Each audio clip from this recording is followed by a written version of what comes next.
Ever since we talked about the ladder, you might have been wondering, what do we do if the ladder doesn't work? Like for example here. This white stone is splitting black into two. And if this stone escapes, black is going to have a hard time managing these two groups separately. So black really wants to capture the stone. But unfortunately for black, there are these three white stones in the middle. So the ladder doesn't work. If black tries to capture like this, Ataris from this side, white will escape confidently. Another Atari, white escapes. Another one, and you see that white will connect to these white stones. White is connected. And the same thing happens if black Ataris from the other side. In the same way, white will escape and connect to the white stones. So what do you think?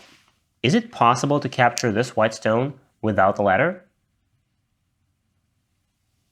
Black can capture it by playing here. Now it's as if this white stone is trapped in a cage, and if white now tries to escape, all black needs to do is block. Just like this, this is Atari, and if white tries to escape again, black can just capture these three stones. So this move throws a net over the white stone, and that's the English name of this technique, a net. Sometimes you'll hear it being referred to by its Japanese name, geta, which is strange because etymologically it's not very clear. Geta is the name of traditional Japanese wooden sandals or clogs, and this shape doesn't really look like it. So while you're trying to imagine how this is similar to the Japanese wooden sandals, let us move on to the next example. This looks a little more difficult because there are more stones involved, but don't be confused. The white stones in the corner are alive. They've captured the two black stones, so we can just forget about the corner for a while. And our attention is on the two white stones in the center. Those two stones are trying to escape, and if they do, then black will be separated. So black really wants to capture them. And you can probably see it now. Black uses the same technique here. Black plays a net, like this, and white can't really escape. If white tries to run, black will block, and regardless of what white does next, black is going to capture the white stones. Too easy? Then our next example will be a little more challenging. Let's have a look. Black to play. The white stones in the corner are alive, and once again, black is trying to capture this white's cutting stone. Because of the white stones in the center, the ladder doesn't work, and if black plays like this, then white will just escape. So, how can black capture this stone? And you should probably have a feel of the shape by now. Black will still play here. But wait a second, doesn't it seem like white can escape now? If white just pushes out, black will block.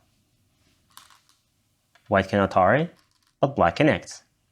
And now, whichever way white chooses to go next, black will just block, and the white stones are captured. But what if, instead of pushing out directly, white chooses to Atari? Black connects, and it seems that white can escape with those stones. But remember that we're not trying to capture every single stone here. What we need to do is to capture the cutting stone. So black will play here, and all of the black stones are still connected because this stone is captured. So even in this case, the net worked perfectly. Oh, by the way, what if both a net and the ladder work? Which one do we choose? Then if this happens, in most cases you should use a net, and here's why. In our first example, if white doesn't have the three stones in the middle, now black can choose both ways. And if black uses a ladder, like this, the stone is captured all right. But it's also a liability for black. Now black has to always keep this in mind, and as soon as white plays a move anywhere in this area, on the way of the ladder, it's a threat to save the stone. And black will probably have to add one more move to make sure that the stone is captured. For example, capture it or play something like this. If, however, black plays a net to begin with, no matter how many stones white plays in this area or anywhere else on the board, this stone remains captured. So playing a net is safer and more secure, And very often it also saves you a stone, a move. And I hope that after seeing all of these examples, you can spot a net in your own games more easily. By the way, you can also watch these lessons on our platform, gomagic.org.